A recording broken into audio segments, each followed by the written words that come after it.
It's Monday, it's 9:45 and we're live in Westminster. Will the bill go through Parliament and be scrutinised in the usual way? And critically, I think one of the things that's changed this week is not just the package, but also the approach. We're in a much better position now. But not everyone's convinced by the government's concessions to its flagship welfare reform bill. We feel it's not the right thing for this country or for the Labour Party, really, or for disabled people. It's all a long way from the euphoria of a year ago. I have just returned from Buckingham Palace, where I accepted an invitation from His Majesty the King to form the next government of this great nation.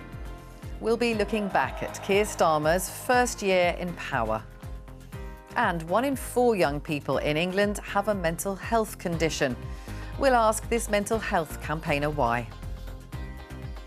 Joining us today, Labour MP Natasha Irons, Conservative peer James Bethell, The Guardian's Raphael Baer and Mercy Muroki from the Centre for Social Justice, a right-thinking, leaning think tank focused on tackling poverty. This is Politics Live.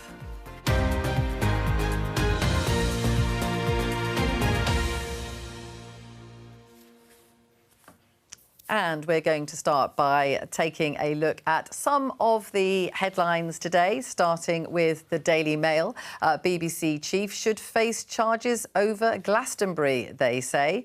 And the Sun newspaper on a similar theme, saying the Prime Minister has said no excuse for BBC hate. And the BBC reporting the story too. Starmer criticises appalling Bob Vylan IDF chants. This is about the UK punk duo Bob Vylan, urging death to Israeli troops during their Glastonbury set.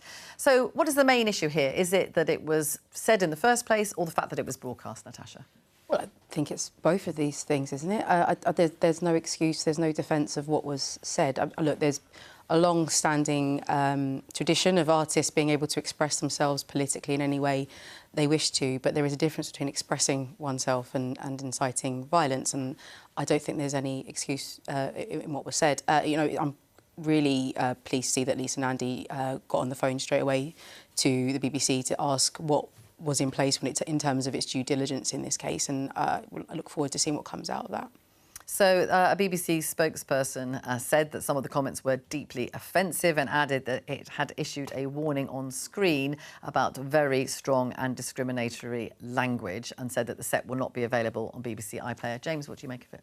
Well, it's great that the BBC tries hard to get young people and its viewership numbers up, but this was a totally predictable mistake. It is an artist with a record of breaching protocols, and the BBC needs better management systems to ensure this doesn't happen more. I really find it regrettable, and the BBC, for all of its commitment to Glastonbury and its years of experience in this kind of situation, needs to learn how to handle these situations better.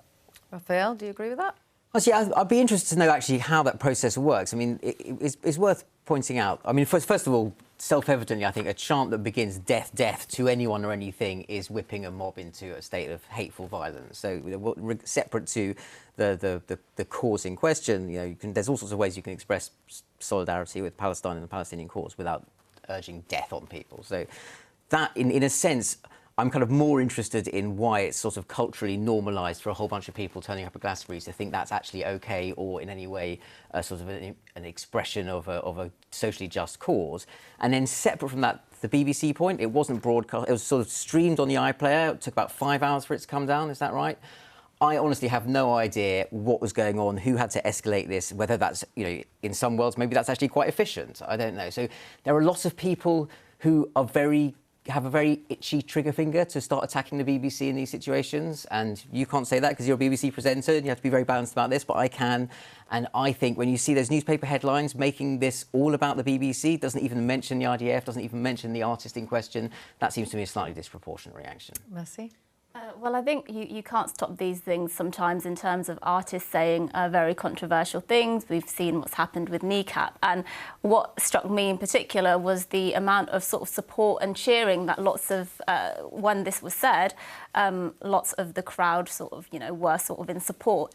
And I think that speaks to a bit of a culture, particularly amongst younger people. There is this culture brewing, really kind of anti-Israel, happy to kind of call for death for Israeli soldiers. And so I think whilst you can't stop artists from saying controversial things, I think for me it does have to be a question of, well, when we know there are potentially controversial artists, do we really need to be displaying that on a public broadcaster? I would say not. I do think the danger, though, is then you sort of start having the BBC policing which sort of art and which acts they can and can't have, and it's a really tricky balance to strike, and they will have to look very carefully at this, I think. Do you agree with that? I think it's broadly right. Yeah, I do. I think it's actually it's interesting that certain things. So I was thinking about this in relation to when I was growing up. The big sort of moral justice cause focused on the international stage was the anti-apartheid movement. I'm not saying that's equivalent with the Israel situation now, but that was something where artists would express themselves very strongly. First of all, I don't remember that being done in terms of demanding death to white South Africans on television. But second of all, I don't know what the BBC did then. There were only 2 BBC channels on television, 4 on the radio. It was a very different world. But so I think that's right. I think at some stage there's actually a more complicated, interesting conversation to be had about what the role of a national broadcaster is in giving expression to quite a polarised culture like that.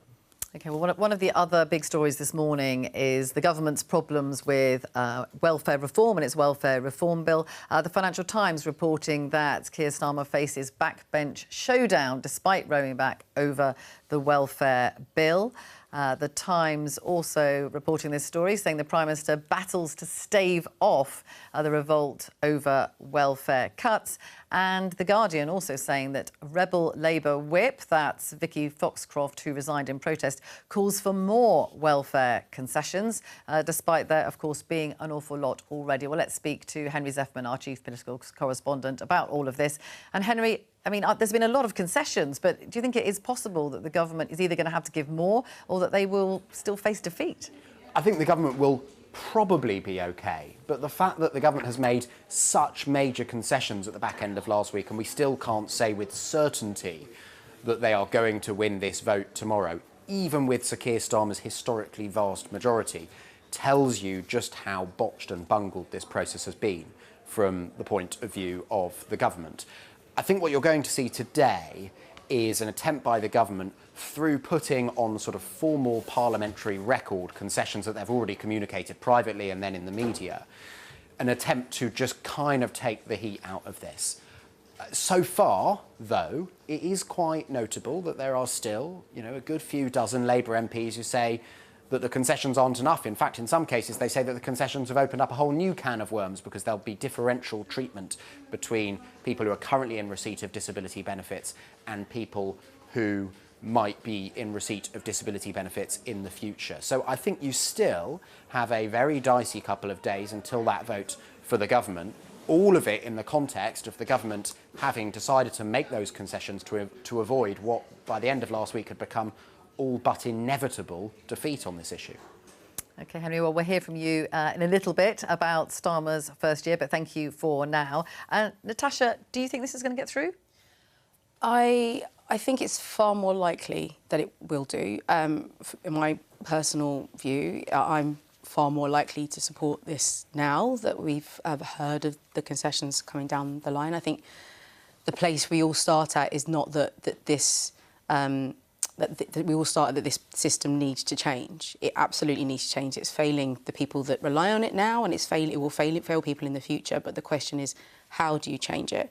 I'm really keen to see the detail that comes forward today. So you're still undecided at this point whether you might vote against? I need to understand what we mean by co-production. I need to understand the timetable of that. I'm minded to support. Do you mean this is about disabled groups being involved Absolutely. in the changes? I want to make sure that that's not a tick box exercise. I want to make sure that's genuine co-production.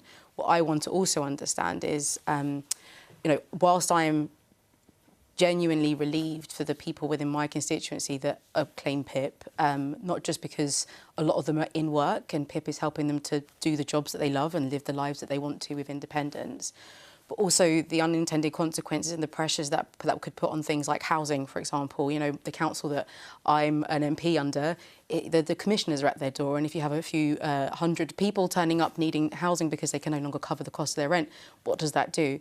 So that was my massive concern when we started having these conversations, and I had those conversations in private, just as many of my Did you sign the amendment? I didn't, but I continued to have those conversations in private and made very clear my views on that behind closed doors. So I'm really hopeful that we are now in a space where it's a two-way conversation. I'm really hopeful that where we get to at the end of this is a genuine change in a system that is completely broken and isn't working, but puts disabled people at the heart of it. But I need to see the detail today. James, what do you think should happen? Well, you've just heard the sound of a party that has lost a grip of its own backbenchers. I mean, that is extraordinary at this stage of the parliamentary cycle, with such a huge majority and in theory, a team that is meant to know what it's doing. I am so shocked and so surprised that this has slipped out of Number 10's fingers. And it makes me think that, are they capable of actually seeing their agenda get through Parliament at all? Because these cuts are painful, and Natasha put it very well, but they are absolutely necessary. We do need to balance the books. And Rachel Reeves has staked her political reputation on making tough decisions and balancing the books. There's no new taxes in autumn.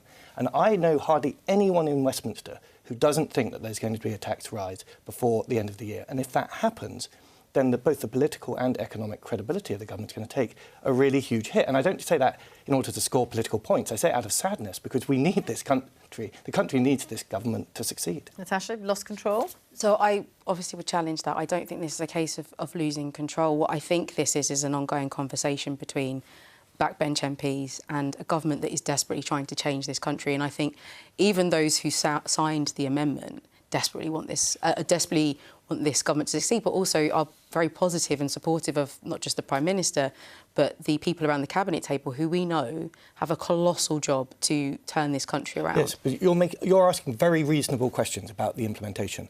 These should have all been anticipated months ago. And I remember in 2010 when there was a similar kind of round of tough decisions that needed to be made by the government, backbenchers had to be handled extremely carefully. That handling clearly hasn't happened. I think hopefully going forward we come to a different place now. I think this is a lesson for everybody who... Are you surprised how it's been handled?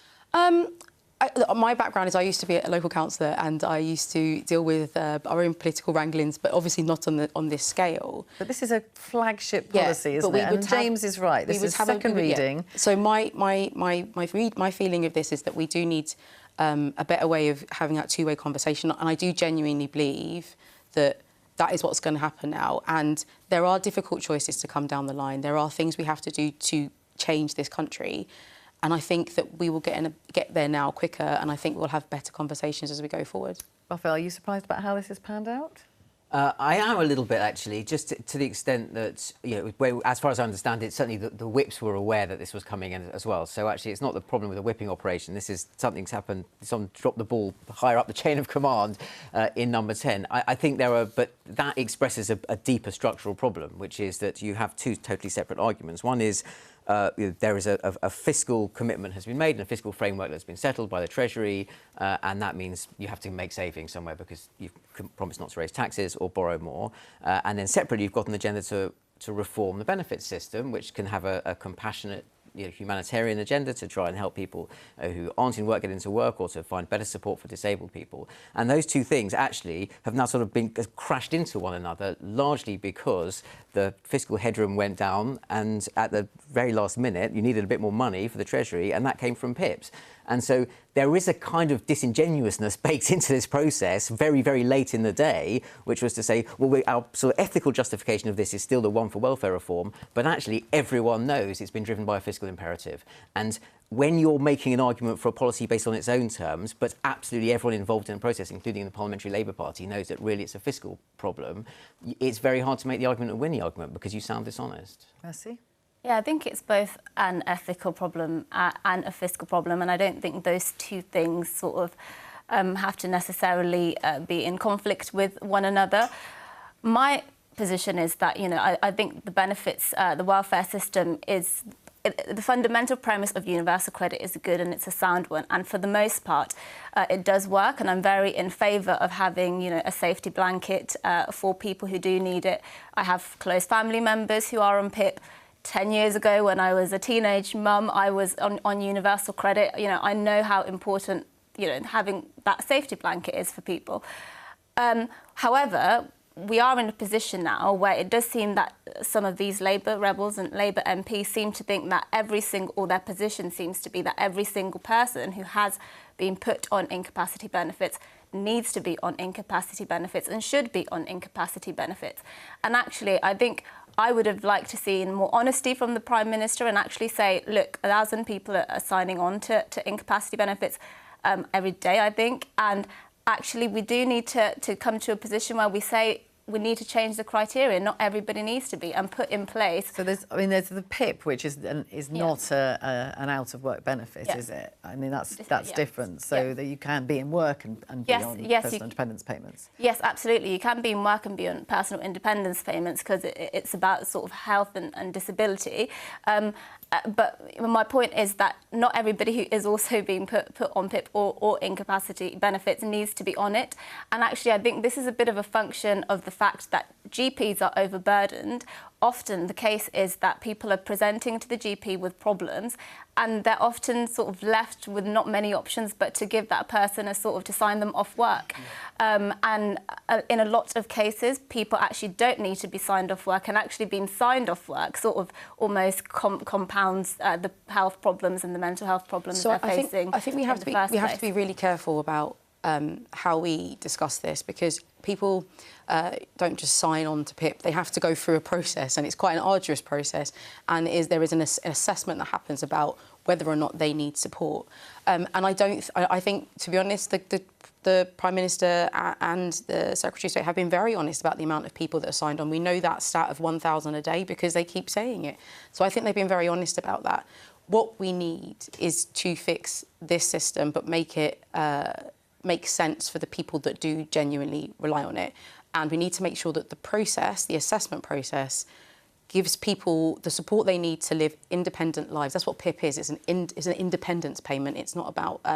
It's about trying to get people to be able to live well instead of just. Natasha, one aspect of the welfare bill rising is that those claiming sickness benefits for non-physical conditions. If you look at this headline in The Guardian, 1 in 4 young people in England have mental health conditions. That's according to an NHS survey. It's saying that rates are higher in young women as in young men, and that mental ill health is up across all age groups.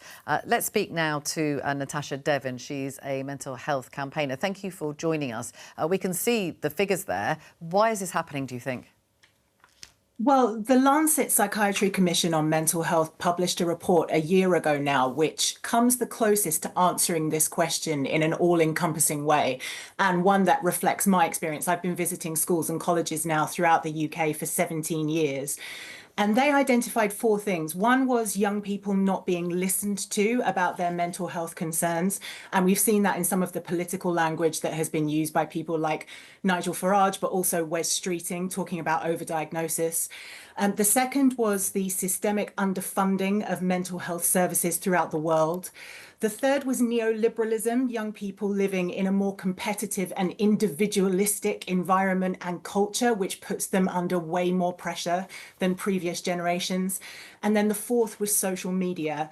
I would add to that changes to the education system, which have meant that things like sports and arts and music, which have a proven therapeutic value, have been underfunded and underprioritized. And of course, COVID, which has exacerbated all of those phenomena. And why do you think women seem to be more badly affected, particularly young women? It's interesting. So women are more likely to diagnose and disclose, but that doesn't necessarily mean that young women are more likely to suffer. What we see is elevated rates of addiction in men. Men are 3 times more likely to need to seek help for drug or alcohol dependency.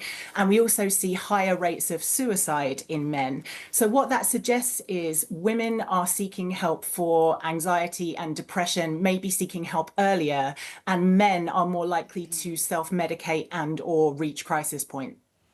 And Natasha in the studio, I mean, do you think that that diagnosis is correct about the causes here? So the thing around the comments around overdiagnosis, I think that what the Health Secretary actually said was we need to follow the evidence. And if the evidence is showing more and more people being able to identify that they have an issue or ask for help, I think that's what's happening. The people are now being able to articulate how they feel and are being able to go and seek help, and we shouldn't discourage that, and we should be very careful about how we talk about this. In terms of young people, and you know, Natasha's absolutely right, which that's a bit weird, sorry, Natasha. When we talk about young people and the reduction in services for them, so the early help prevention things like youth services, things that when they look around their communities and they go, that is for me, that's been completely wiped away. We've had a 73% cut in that sort of service. But then when we then look at things like the help they get at school, it's taken a very long time to get mental health in support in schools, and that's what this government has focused on doing, because we know the earlier we do this, the easier it is to then allow young people to become healthy, happy adults as they get older. James? I think it's really tough being young at the moment. I've got 4 teenage kids, and it's miserable. And you look at their mental health and the incidence of suicide attempts, self-harm, all of this. There's definitely something going on here. I don't agree with the analysis, though. I think kids are missing out on things like family and community, for sure. I don't think being competitive is a bad thing. Actually, we are built to be competitive. What is bad is not being able to meet your aspirations or your expectations. And there's something about the economy going sideways and young people being unable to get the incomes and the houses that they think that they would like, and I would like them to have. That pressure on young people is utterly miserable. And I would emphasise the social media part. In answer to your question on women, the misogyny of the social media environment is absolutely revolting. We haven't faced into that nearly enough. You can't medicalise an answer to that. You do have to reform the behaviours and rules of how people interact on social media, I think. And Raphael, do you think the government has a role in this, and what is that role? Well, inevitably, the government has a role because the Secretary of State for Health is in charge of the NHS, and this is, you know, obviously, if they've got 1 in 4 young people being diagnosed with a mental health problem, that is something that there's a political dimension to that.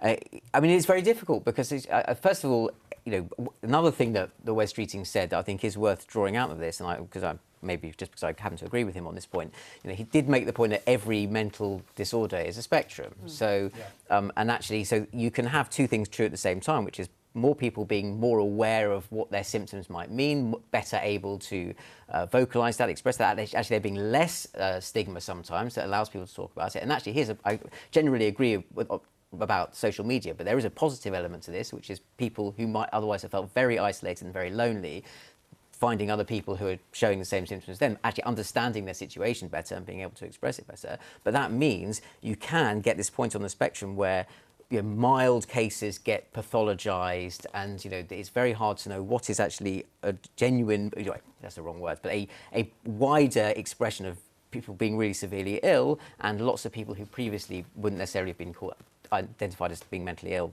having mental illness. And if that then, this is in answer to your question, feeds into demands on the NHS, you need a totally new structure for the sort of triaging, actually, who gets treatment. And crucially, big question, how are you going to pay for it? Mercy? I actually think social media is almost entirely to blame, actually, for young people's mental health. And I think it's quite a scandal, actually, that we have almost given young people just this sort of blank check, unbridled access to social media. And that's really where, if I was the Prime Minister, I would really, really look at sort of limiting children's access to social media. So that's the first thing. I think on the point about over-subscribing, I think that's actually entirely right, and a survey we did of GPs found that 8 in 10 do think antidepressants are oversubscribed, and, you know, 1 in 5 adults in the UK is on antidepressants. So there is a crisis here, really. I think the question, again, goes back to what we've been speaking about. Where are you going to get the money? What are you going to do about it? And we know that the state of public finances is such that, you know, there's not much the government really can do about it in terms of throwing more money at the problem. So we do need to, I think, have a fundamental rethink about what is on offer. You know, social prescribing, for example, we could be making much more use of that rather than just giving people medication. conversation. There's lots of sort of models we could be exploring because we simply just don't have the money. So I would just say I think that's very much what's coming out in the 10-year plan for the NHS. That's a lot of work is going into that call to take treatment from hospital to the community and prevention. The Prudence Trust with the Centre of Young Lives published a report about the treatment gap for mental health support for young people versus adults. And there's like a 55% treatment gap in the amount of money allocated. But in that report, it argues not just throwing money at medicalising children, but also providing that upstream support, that stuff within the community, which is cheaper and will support them and keep them healthier for longer. And if we can move our NHS more into that sort of space, into how we create healthy, happier communities, then hopefully we can start to turn the tide on this. If I could just bring in Natasha about what you feel about what you've heard, particularly, I mean, the government is talking about restricting access to things like PIP benefits. They're restricting it for those with mental health issues, particularly the young. What do you make of that? I think it's important to acknowledge that we are where we are, with 6 million people, according to the charity Mind, currently waiting for mental health NHS support, partially and in a big way because of austerity. 14 years of Tory austerity has removed community. It's shut down things like sports clubs, libraries, youth clubs. One of the reasons that young people are on social media so much is because it's one of the only ways for them to access community in the absence of it in their three-dimensional lives. So just blaming social media is hugely reductive, I think. And so if we're talking about this as a cost-cutting exercise, that's the wrong way to approach the problem. It's just kicking the can down the road. James, what do you say to that? Well, I should put it very persuasively. I think that our country's struggle to have the social infrastructure that it deserves is partly economic. We haven't been able to cover the bills. But what is new and acute in the last 8 years has been the iPhone with a camera on it, and this intense pressure on kids to perform, to look good, to compare themselves to one another. You can't ignore the huge and devastating effect. And to Natasha's point, the 10-year plan is going to come out with almost no measures to address the thing that's driving the demand for these services. To me, that's a huge gaping hole. There should have been much more support for the NHS in terms of, well, on obesity, things like sugar tax, and on mental health, things like social media and preventing young people from accessing services that are driving them mad. And what about this rise in those who are claiming disability benefits because of mental health issues? I think it's great. I frankly think it's great that more people are seeking help and are getting diagnosed and are gaining some kind of support. Whether that should be through the NHS and at great cost and should be supported by welfare, I'm pretty sceptical about. I think that that kind of support should be outside of the clinical, very expensive framework and done more in what we could broadly call the community through schools and workplace and other institutions. We're making a mistake by lumbering all of this on the NHS. That's still coming out of government Whitehall money in the ultimately. Not necessarily, because a consultant in the NHS is on £200,000, whereas a health manager might be on £35,000 and actually have more time and more support for someone who's struggling. You've got CBT therapists going to schools, if you're really putting in the infrastructure. I mean, I'm not disagreeing with the underlying point, but finding ways to say, I think you can't kind of resolve from the fact that there's basically a fiscal choice here. You're either going to find new ways of raising revenue to finance all the wonderful things we would like to do here, or you're saying we can't afford it, so we can't have a lot of that. There are better ways of doing things. The old way of doing things with a very expensive CBT consultant on every single case is totally unaffordable. Actually, there's workforces out there that should be embraced who can make a big difference. And I think we need to modernise the way in which we handle mental health. I think respectfully, if it could have been done better over the last 14 years, then it should have been done. If there were ideas on the table that would have made things better, so we weren't in this situation. I think that we've recruited 6,700 extra mental health workers in this space, so it is a start. I do think that the points around social media. I was so grateful to grow up in the 90s when no one could see me, and I got to decide who I was before I presented myself to the world. Sasha, is the system sustainable, though? Because that more than half of the rise in working age disability claims since the COVID pandemic is related to mental health or behavioural conditions. So, of course, it's not sustainable to have a lot of very unwell people needing support to get through their lives, and that's why we have to prevent that from happening in the first place. I do agree that if we don't, as I said earlier, if young people are growing up in a country where they look around them and they can't see anything in their community that is for them, that helps their development into young adults, then the crisis that builds up and the retreat into your phone is ever easier.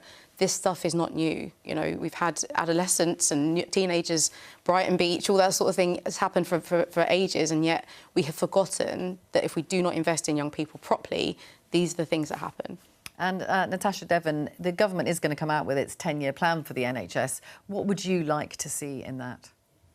I'm pretty optimistic, actually, about the things that we're hoping to see on that plan. So having the NHS reach out to businesses and small charities within the community to provide holistic support for people, I think is really good.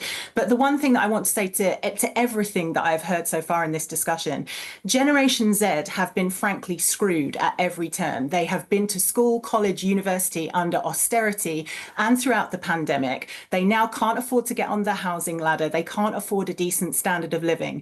If you want them into work, if you want them paying taxes and community and contributing to society, you are going to have to invest in them. And that will cost money, but it will pay dividends in the future. Natasha, thank you very much for giving us your insight into all of this and this issue, which, as we all know, is one that will continue. Now, thank you very much for joining us at this earlier time. Here are the times for the rest of this week so that you can put them in your diary. We're on earlier again on Tuesday and Thursday. On Wednesday, it's our usual time of 11:15 for Prime Minister's Questions at midday. Now, remember this? I have just returned from Buckingham Palace, where I accepted an invitation from His Majesty the King to form the next government of this great nation. Well, I was sitting on a settee with Vic, my wife, and our 2 kids. The moment the exit poll came through was an incredible moment because we'd got a victory, and quite a significant victory.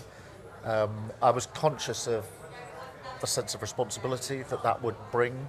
Some people say that on the morning of July the 5th, in the early hours, you were slightly annoyed out of competitiveness that it wasn't as big as Blair's landslide. Is that true? Oh, of course. I mean, I'm hugely competitive, whether it's on the football pitch, whether it's in politics or any other aspect of life. Now, that's from a Radio 4 documentary, which you can listen to on BBC Sounds. It's called Starmer's Stormy Year, and it's by our very own Henry Zeffman, who joins us now. Henry, things haven't got much easier, have they, in the last week or so? But what's your assessment of where it really started to go wrong?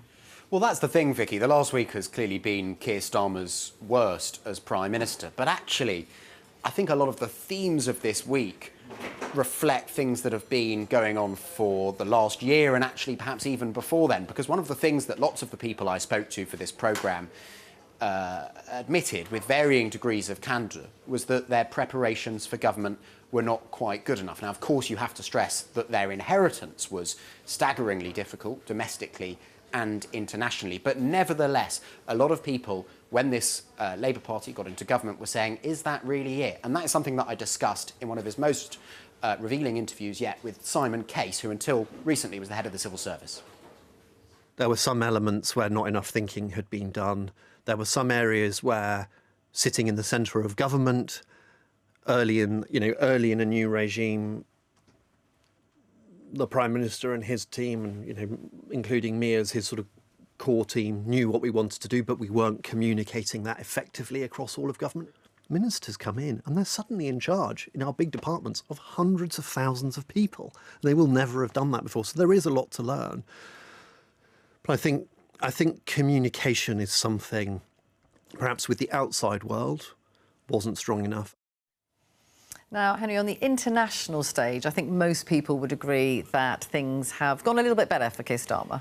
Yeah, and it's easy to forget now, but actually for the first several months of Keir Starmer's premiership on the international stage, or at least when it comes to America, he was dealing with President Biden, not President Trump. I mean, within days of becoming Prime Minister, he flew out for a NATO summit in Washington, D.C., and to meet Joe Biden in the Oval Office. Joe Biden, who at the time was still resisting calls from senior Democrats to drop out. And I interviewed about that meeting, but also about how Keir Starmer has handled Donald Trump, a man called Jake Sullivan, who had been Joe Biden's national security advisor. And this is how he reflected on Keir Starmer's interactions with Donald Trump. I just thought he had a very simple, straightforward, direct, no-nonsense approach in the public part of that meeting, and from what I've heard in the private part as well, that was, from my perspective, the best I've seen in terms of a leader in these early weeks going to sit down with the current president. It's probably true to say, Henry, isn't it, that voters here probably decide how things are going based more on domestic issues. Now, what about the influence of reform and the impact they've had, particularly with that by-election win? Yeah, I mean, I think the start of May felt like a real political turning point because you had those local elections where Reform won lots of councils across England. Even if they were previously controlled by the Conservatives, often that was still causing great anxiety among Labour. And then, of course, on the same day, they also won the Runcorn and Helsby by-election by a wafer-thin margin. I mean, I think we've seen the impact in terms of the government very quickly afterwards ditching its controversial winter fuel policy. And I've got an interesting interview with Pat McFadden in the programme where he speaks about the reasons why they decided to do that. I've also got hold of, and this is in the Radio 4 programme as well, a strategy document that was circulated in Downing Street just a couple of days after those elections. And it says that the government now needs what's described as a relentless focus on the new centre ground of British politics. And they are described as middle-aged, working-class, economically squeezed voters who want the government to fix the cost of living, fix the NHS and reduce migration. Now, how that strategy fits in with what Keir Starmer's been saying in various places over the last few days about regretting elements of his political strategy over his first year, I think is a very interesting question going forwards. Thank you very much, Henry. Natasha, what do you make of what's gone on in this year? Well, I mean, it's been you know, a heck of a year. It's been really exciting, and it's been a massive privilege to be part of this government. And I am really proud that Britain is back on the world stage, as you were pointing out, and that we're now taken seriously again. We've managed to lock down 3 international trade deals. People things have gone better internationally, haven't they? Don't you think? And domestically, people voted for us because they wanted things to change here domestically. Of course, they knew that this country deserved better than a crumbling NHS and crumbling schools and a housing crisis, and we've come in to fix those things. And yes, there's been you know, issues here and there, but actually, by and large, this government is moving things in the right direction, is on the road to recovery. Change is not an easy thing to do, but it's a necessary thing to do. And we were very clear coming into the election that this was going to take some time. It wasn't going to happen overnight. But aren't you concerned, listening to to lots of people on the inside who felt that actually the government, they weren't ready? Keir Starmer wasn't ready. His team weren't ready for what was coming. Well, I mean, I wasn't there. I wasn't having those conversations. I was running around doorsteps in Croydon. But I think we as a movement, as a party, have to make that transition from campaigning mode to being in government, and that's a whole new skill set. And I think what you're seeing is a government that has grown in confidence in that space and is doing better in that space, and it has got to grips with some of the most knotty and difficult issues that this country has faced, and has run at them headlong and is trying to undo all that. Raphael, what do you make of the way that Keir Starmer has handled this? Has he got a clear message for the electorate, do you think? I think that is probably there's been a central deficiency, actually, is in terms of the communications. I think Keir Starmer, in many ways, very qualified to be Prime Minister and very effective dealing with Donald Trump. That's a diplomatic challenge. But there's been this sort of absence of a clear storytelling. I mean, the Prime Minister also has to be sort of explainer-in-chief to bring people along with what he's doing. And I think this connects to that problem of underpreparedness, because there was a very clever, very effective election-winning strategy, which was to build a coalition of voters who were all united by the urgency they felt in wanting to get the Tories out. And that was a lot of people. And there was a particularly good way of maximising that through the electoral system, system. So you combine a kind of first past the post, how do we find all the right people who want to get the Tories out, get a maximum number of seats, and then you get this very broad, very large parliamentary majority on actually quite a thin mandate without having really explained what happens once the Tories are out. And the Tories are out. And frankly, I'm afraid, James, Tories aren't really coming back anytime soon that I can see. And so that the sort of the raison d'etre for that coalition has slightly unravelled. And in the meantime, if in the run-up to election you say, look, don't give too much away, be a small target, sort of sneak up on power, and you go up to it in a sort of defensive crouch, if you don't sort of talk about these things, you want to say too much, that's a really strong incentive to also not think about them. And I think that's where you got into a situation where you then arrive in power and you actually haven't really worked out what the programme is with enough clarity. Mercy, Keir Starmer paints himself as a pragmatist, really, that there's problems that he will solve, and he would argue there are a lot of problems to be solved. Yeah, and look, of course we want a pragmatic, government. That's sort of the bare minimum I think we'd expect from a Prime Minister. I think where Keir Starmer does fail is in articulating a vision and sticking to a very clear vision. And, let's be honest, people in Britain, voters, they want a narrative. They want a narrative about what kind of country they want to live in, how the Prime Minister sees the kind of country we want to live in. I don't think I've heard Keir Starmer sort of articulating that big vision. And that's why I think we are sort of seeing these U-turns, because there's no real, key message that he's sort of stuck to, that he's pinned his mast to.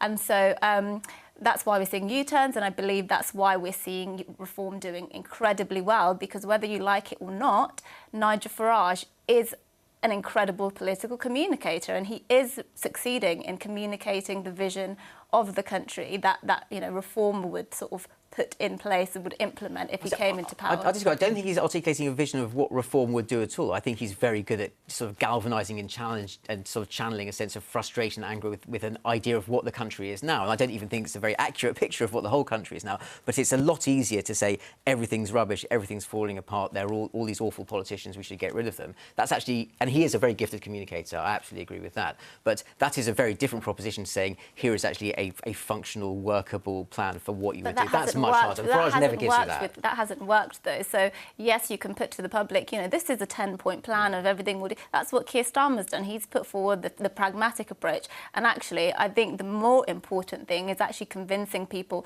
one, you have a plan that you believe in and you have a vision for the country you believe in. And he's completely kind of missed the mark on that. I think it's making people feel that the change is happening. So if you get 2 million extra appointments into the NHS, if we've seen, wages grow more in the last 10 months than they had in the last 10 years of the last Conservative government, those things make tangible difference to people and will make them feel that change is actually impacting them. But Natasha, in terms of having a message, you can see that Keir Starmer has been trying to really tackle head-on with Nigel Farage and Reform. He made that speech where he talked about, we can see the headline here, BBC News, he talked about an island of strangers, and now he says he regrets it. I mean, it does feel like the U-turns are causing confusion, really. I think we've got a Prime Minister that's trying to listen and trying to make sure that he... But if someone criticises, he just changes his mind. I don't think that's fair. There's been other things that he's stuck to his guns about, and I think that what we see now is everybody wants to live in a country that feels like it's actually working and that people can just live and not have to, can be concerned about keeping a roof over their head and food. James, I mean, a lot of the problems, the argument would be, were left by your government. Undoubtedly, but I think that's... speaking as a member of the Guild of Former Ministers, there is a communication problem, which I think people have articulated well. There's also been this chronic execution problem. I thought that they had spoken to everyone before they came into power and had arrived with some sort of They would plan. say the problems were even worse than they realised. That's just not plausible. Because everyone of your was very transparent. The data is all there. They spoke to everyone and understood what the challenges were. And by the way, in conversation, often articulated ambitions to do the right sort of thing. But if you look at industrial policy, education reform, what they're doing in the countryside, social care reform, kicking the can down. But as Natasha said earlier, you did have 14 years to deal with this. We did, and I'm not making a Tory point here. I'm making a point that I'm absolutely astonished how badly prepared they were when they turned up. And a lot of the problems they're having now is that they're not making the important, correct decisions, for which often they would get credit, including from potential Labour reform switchers, but they're not making it. And this PIP reform is a classic example of that. It's actually an execution problem more than a communication problem. OK, that's all for today, but I'll be back tomorrow with more Politics Live here at 10:15 on BBC Two and iPlayer.